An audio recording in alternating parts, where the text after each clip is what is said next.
Old Testament that we also kind of see a fulfillment or a better version that Jesus fulfilled in the New Testament. Our readings this week were Numbers 26 through 36, Deuteronomy 1 through 5, Luke 2 through 6, and then Psalms 35 and 36. And of course, we've been sharing some Psalms with you. Here is Adam Schmidt with Psalm 36. Psalm 36 compares the wicked and the righteous. And at the intersection of both of these groups, we have God's love for all of humanity. So in verse 1, it says about the wicked, "There is no fear of God before his eyes, for in his own eyes he flatters himself too much to detect or hate his sin." And your version may be worded a bit differently because there's more than one legitimate way that this can be translated, but the point is the same. A wicked person does not fear God because they do not want to admit that they are a sinner. I mean, think about your own life before you knew who Christ was. Did you want to admit that you were a sinner? That you were at fault? That you're not in control of your own life? I mean, think about that. Would you want to do that? Now, look in verses 5 through 9 and we see God's love. It says how the Lord preserves both man and beast, and how people high and low find refuge under God's protection. This is the doctrine of common grace, and I'm not talking about salvation grace, but it's this idea that God's love and provision through nature, through food, water, materials, things like that, is common to all people, regardless if they have trusted in him as their personal Savior or not.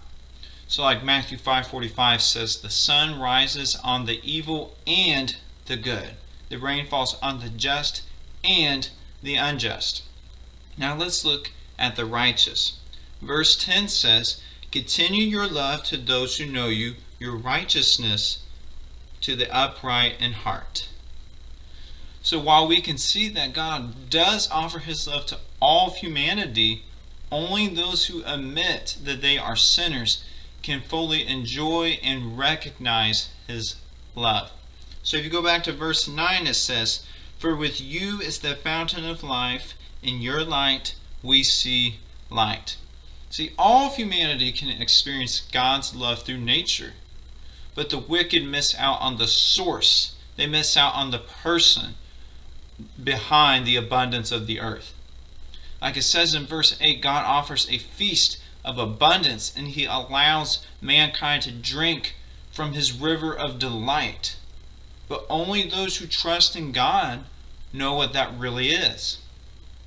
And then the psalm ends, you look at verse 12, it ends with the evil being judged. They are fallen, unable to rise. And that's the fate of those who choose to remain in their sin. God's love is so great, he offers himself to everyone, and to an extent anyone can enjoy his provisions, but only those who repent and turn from their sins get to know the person of God. Those who don't, they will face the consequences. And so for those of us who have the completely undeserved, unmerited, didn't do anything to earn it or deserve it, those of us who know God personally, let's look to him for our joy and delight and not what's around us. Thank you for allowing me to share just briefly with you today. Well, thank you, Adam, for that reflection on Psalm 36. Good news this week, Tom, is that we finished the book of Numbers. So congratulations. We only have one book left in the first 5 books, also known as the Pentateuch. Pentateuch. First 5. Pentateuch, whatever you tomato. So, we just want to do a quick wrap-up of the book of Numbers. We talked about it quite a bit last week, but this week, as we finished up, we saw that this new generation is preparing to enter the Promised Land. They've been wandering for 40 years, and they're finally kind of on the edge of entering the Promised Land. Joshua's commissioned to succeed Moses as their leader. We even see them go to war with some of the surrounding nations around the Promised Land, and God gives them victory. And then we even see as they're preparing to go in that like the boundaries of the promised land are marked out, and the terms of where they're going to settle and how that's going to work is all kind of sorted out or figured out by Moses through God.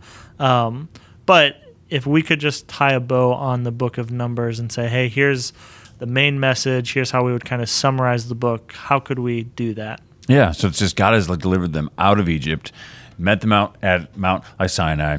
He's given them the law. He's given them kind of, hey, this is how you're going to set up my house with you, and this is how my presence will dwell with you. And then he's leading them through the wilderness to the promised land. So that's kind of the overall, this is what is happening. Yeah. But it is a like story of God taking them and leading them to where he wants them to be. But it's their complete and lack of like trust and belief in him in that. And so we're seeing that play out. We're seeing that they are like rebelling against him. We see some of the judgment that happens as a result of that.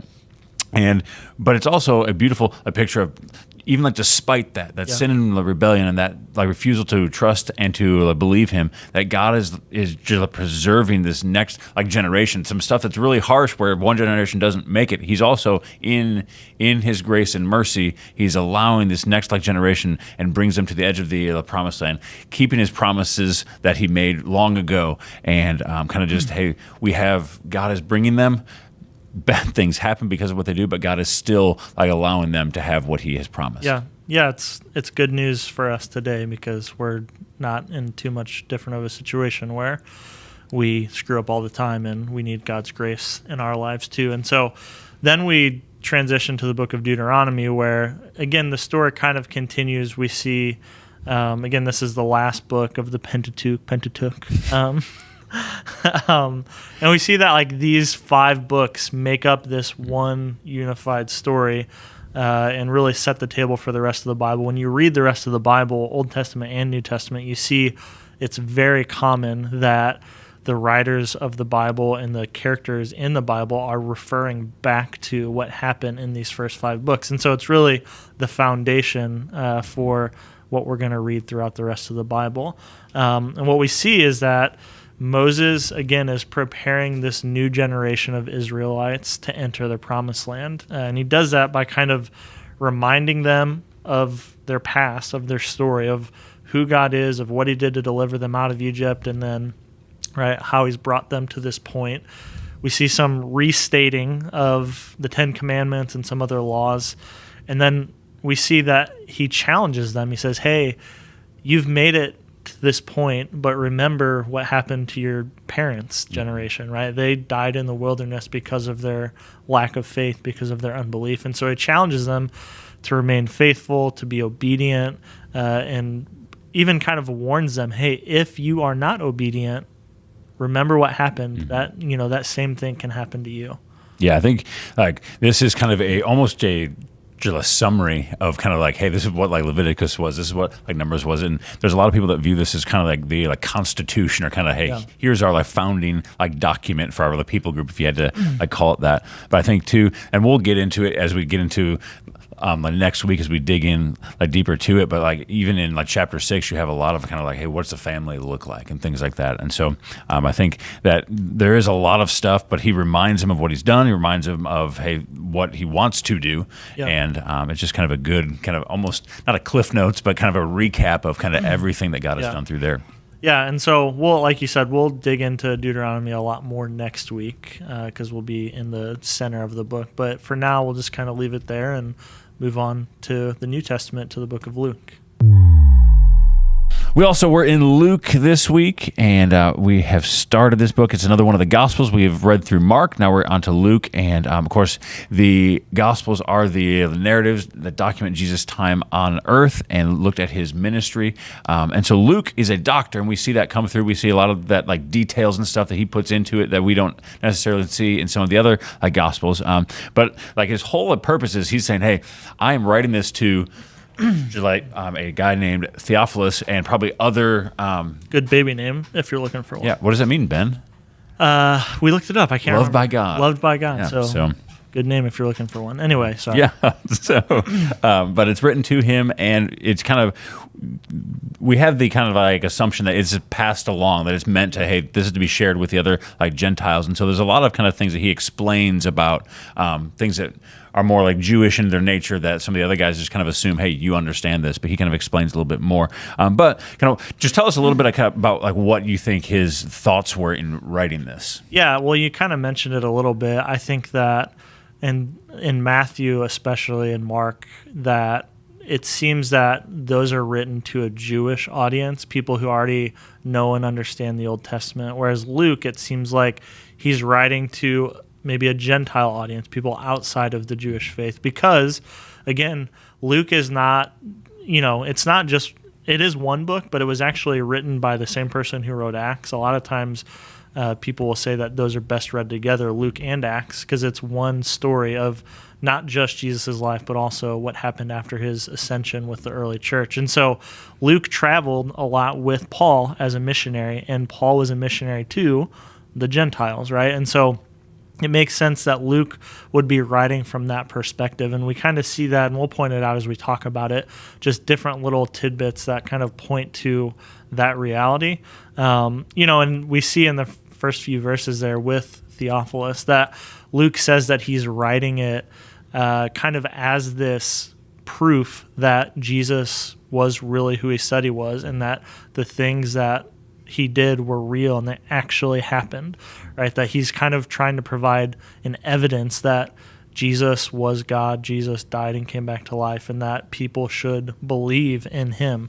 And so we see kind of, again, some of those detail-oriented things come out because he's trying to really show that it's true and it's real and it's factual. So it's a little bit different. It's, I think, the longest of the four Gospels, and kind of, again, that ties in with him being detail-oriented. So a lot of cool things there. Yeah, so we're going to kind of just hop through and look at a few of these different like stories and kind of see kind of, hey, what is going on? What's that like evidence that he's pointing to? Like, what are those like connections that we can see and pull out of there? And so the birth and life of Jesus, right? That like early time, his childhood. Yeah. Luke 2, most of us probably have read it at like Christmas at some point, if not every year or something. But there's more that happens like before that too. So kind of just talk to us a little bit about what happens there. Yeah. So one thing you and I were talking about that's kind of interesting that we've, I guess, noticed as we've read it in the past is you see these angel appearances in chapter 1 with both Zechariah, who is John the Baptist's father, and then also with Mary, Jesus' mother. And basically they're both kind of, well, they're not told the same thing, but they're told that they're going to have a child. And we see that Zechariah and Elizabeth, his wife, it kind of reminded me of like Abraham. And again, there's a little bit of an Old Testament connection there, where they're old in age and they don't have any children, and an angel appears and says, "You're going to have a child." But we see that Zechariah responds with a question, and we'll talk about that in a second. And then Mary, again, an angel appears, tells her that she's going to have not just a child, but the Son of God. And Mary responds with a question. And one thing you and I were talking about, let me just read them real quick. The two questions in Luke 1:18, Zechariah asks, after he's told that he's going to have a child, he says, "How can I know this?"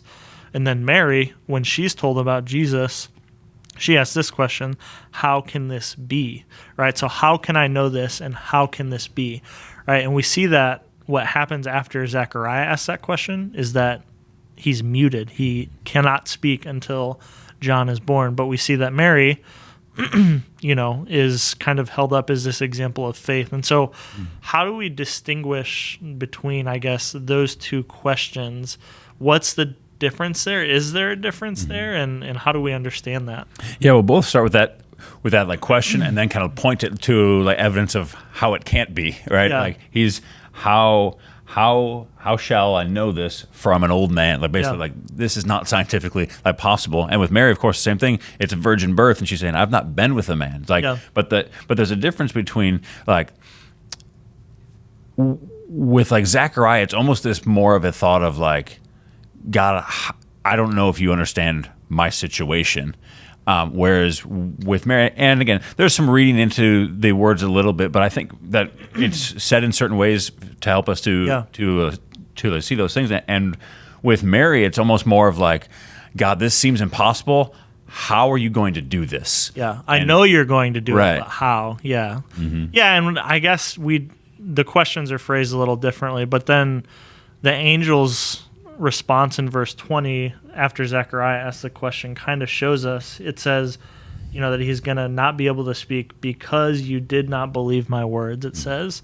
And so it seems like behind his question, whether it was obvious and Zechariah stated he didn't believe, or if the angel just knew, that there was some level of disbelief or unbelief in his heart.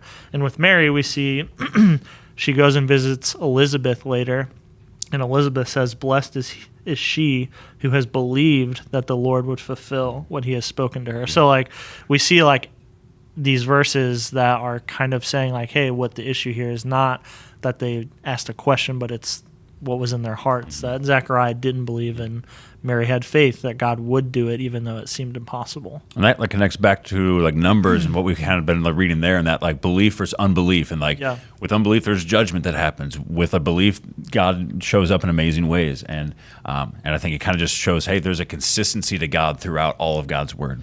Yeah. And so, we see kind of in these early chapters that Jesus is set apart. Obviously, there's these angel visits that we see. We see an angel visit again with the shepherds from Luke 2. Even John the Baptist, whenever Mary goes and visits Elizabeth, that it says that John the Baptist leapt in her womb. And so there's all these signs, right? And then even after Jesus is born, we see that there's Simeon and Anna, these people at the temple in Jerusalem who like basically have prophecies about Jesus being the Messiah, being this future king. And so we just see that again from the before he was born to his early life, that like Jesus was different, and that Mary and Joseph were seeing all this and observing all this and probably, taken aback by it in a lot of ways. Yeah. Well, you see, when he first goes and visits the temple too, like it's almost kind of a humorous like story to a certain extent, where like Mary and Joseph have lost their kid, kind of a big deal, right? Yeah. And not only have you lost your kid, you've lost God. So, you've been entrusted with raising the Son of God, and you've lost him. Yeah. Great job. And so like we even see in like the latter part of chapter 2 where the Mary is like, me and your father have been looking for you. Where have you been? And he goes, I've been in my father's house, right? Yeah. That's not like Joseph's house, It's a pretty good burn by Jesus, I feel like. Yeah, a little bit of kind of that, like he's aware of his calling and purpose. Like it's one of those things that we kind of see, well, Jesus starts his ministry when he's like 30 or something. Yeah, but like, no, from the time he's a kid. Yeah, he knows I'm here for my father's work. Yeah, which is crazy to think about that, like him being aware of that and understanding that. We read his story mostly of his adult life, but it's just kind of fun to think about what it would have been like to be around him as a kid when he knew that this was true, but he was still a kid and growing up. So it's cool to get a little peek into that in that story. And a shout out to Joseph for having the most like difficult job in the world of being the father of God's son. Like anything you tell him, he didn't say, "You're not my dad." but yeah. Well, we know that Jesus obeyed his dad, but but had to be difficult for Joseph. But yeah, it was definitely an interesting situation to say the least. Yeah, go ahead. No, so we're just going to like continue on, like we kind of move from that into his ministry of kind of, okay, what does he do to prep himself? Like what does he do to kind of launch himself into ministry here? Yeah, and we'll talk more about John the Baptist and his ministry and Jesus' baptism when we read through the book of Matthew, I think we talked about. So we're going to kind of gloss over that, but we see that happen, and right after Jesus' baptism, we see that he goes into the wilderness to be tempted. And one of the things we were talking about is just, we wanted to really talk about this story because in this story you see a lot of really clear parallels with what we've been reading in the Old Testament in the book of Numbers. So what are some of those things that stood out to you, and kind of what does this story teach us? Yeah, so like Pastor Kenny obviously taught a sermon on this, or a sermon on the series, I guess, that kind of walked through this whole like story. But we're kind of just looking at, okay, well, what does this like connect back to? And I think there's a lot of it that's just that, hey, Jesus is laying the groundwork of I am trusting and bending to the Father's will, or bending may not be the best word, like yielding, like he's saying, God, I know what you know and I'm trusting that it is best, even though, hey, there's shortcuts I could take. There are things I could do that are different that may be better for me when I look at my humanity. But he's saying, no, I'm trusting God for that. But there's also a lot that kind of ties back to the book of Numbers. Yeah, no, like you said too, just Jesus knew the cost, and he was aware, like we just talked about, even from when he was a young boy, of who he was. And we have to assume that he knew where his life was leading and what was going to happen, and he was unwilling to take those shortcuts and to be drawn into the temptations that were offered by Satan. But we do see a lot of those parallels with the book of Numbers, and we'll just point out of a few of them. But if you think about this story again, comparing Jesus's 40 days in the wilderness being tempted by Satan, we had the Israelites for 40 years being tested by God in the wilderness, right? And we even see that, right, God led the Israelites into the wilderness out of Egypt, and it says in chapter 4 that Jesus was led by the Spirit into the wilderness. So God's leading them both out into the wilderness. It's 40 days, 40 years. We see even kind of this idea where in Numbers, the Israelites complain, they get hungry, they ask for food, right? And God gives them manna. And of course, Satan's first temptation is, hey, turn that stone into bread, right? So there's some similarities there. Ultimately, what we see is that what the Israelites failed to do in the Old Testament, right? They failed God's test in the wilderness, where Jesus passed the test that Israel had failed, right? He didn't succumb to the temptation that Satan was giving him, and instead he trusted God, knew that God's will and his plan was best, and he faithfully walked with him through the wilderness. Yeah, and so we come out of that to again, there's some parts of the whole narrative that we don't get every little detail, but he's gone through this temptation, and then he begins his ministry. It's almost kind of it's that now he's ready. He has said, hey, I am bowing to the Father's will. I am going to do that, and I'm going to go do what he sent me here to do, which ultimately leads him to the cross.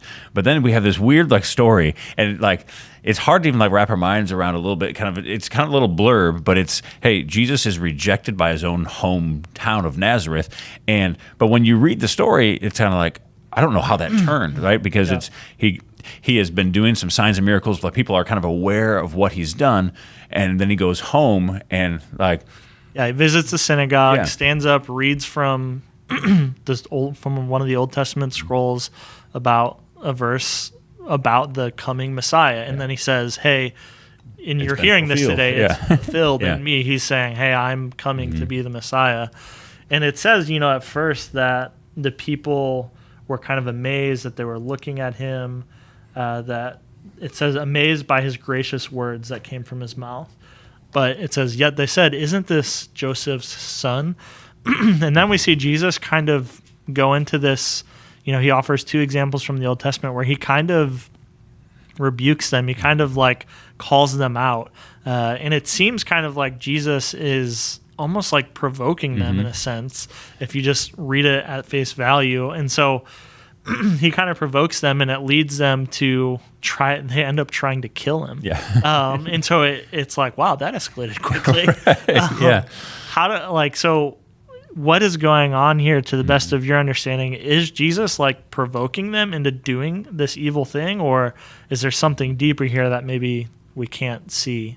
Yeah, there's a few different schools that I think you can kind of look at. Of one, I think we can approach it from the idea of, hey, we've seen in other parts of God's word where Jesus knows the thoughts of men and knows, because even if they're marveling at him, thinking, oh, what he's saying is amazing, that it's perfect. That may be what they're saying with their words, but inside there may be unbelief. And so he's able to see that. So he may say, hey, you're saying this with your words, but your heart is not believing this. And so he's just going to the rebuke of them for not believing. But there's also the thought of, we kind of were talking through and looking up and kind of what does this actually mean? Because to go from they were in awe of him to they want to kill him, it's a big change. And even what he said is kind of that, I don't know how we got to that, but there's some guys that are much smarter than us that kind of pointed out hey, this wording can be used for both positive and for negative, and it makes sense in the reading to kind of see it as the negative side of that they were watching Maybe, intently, yeah. or more of like they were like glaring and like just or that they're marveling. It Right. could have been more of they could have been looking at him or thinking of him in a Right. negative way. And we don't know. Again, those people are a whole lot smarter than us, Yeah. and we don't have all the answers. But it does seem, at the very least, like you said, even if that's not the case, that Jesus saw something in them that they didn't believe in him. They didn't. And again, it's kind of alluded to, and it says, "Aren't you Joseph's son?" Right? They're kind of saying like, "Well, Joseph's just a carpenter, and we know you, and we've grown up around you. Like now you're claiming to be the Messiah." Right? They're kind of almost mocking him in a sense, and he says, "Hey, that's okay. You know, prophets have never been accepted in their hometown." And that's what kind of causes them to drive him out and try to kill him. And then he pulls the, classic Jesus move and just somehow it just says, what does it say? He passed through the crowd and went on his way. Yeah. They're all trying to kill him, and somehow he He's just just passes gone. through the crowd. And so, Yeah. classic Jesus move there. Yeah.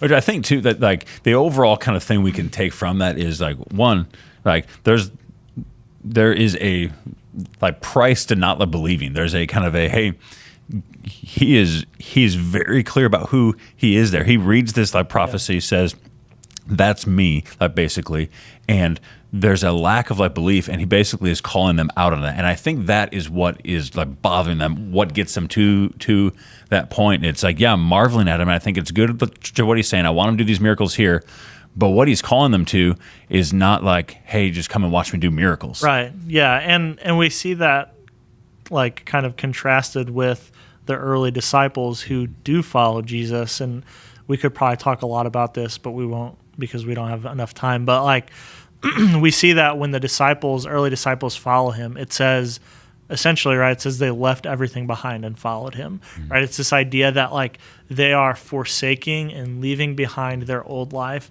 and they're not just following Jesus to see the miracles, but that they're giving their lives completely to him and to following him. And I think we could, again, talk quite a bit about this reality in our own culture, how a lot of times people, we can be guilty of wanting to follow Jesus for the things that he does for us, whether it's things in this life or for heaven, but we aren't ready or willing to really leave everything behind and follow him. And we're going to see this theme throughout the book of Luke and throughout all of the Gospels, that following Jesus is a sacrifice, right? If Jesus sacrificed his own life in following God, then we should expect that it's going to be a great sacrifice for us to follow him. Yeah.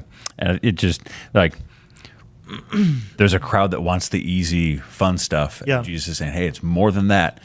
And you are going to miss out on that. And he points to these guys from the Old Testament who went and preached in other places, not to like Israel, because they did not believe. Yeah. And I think like that's what like takes them off. They're saying, we don't want to miss out on that. And he's saying, well, you're not willing to do what is like necessary. And rather than just examine their own hearts, it's let's kill him.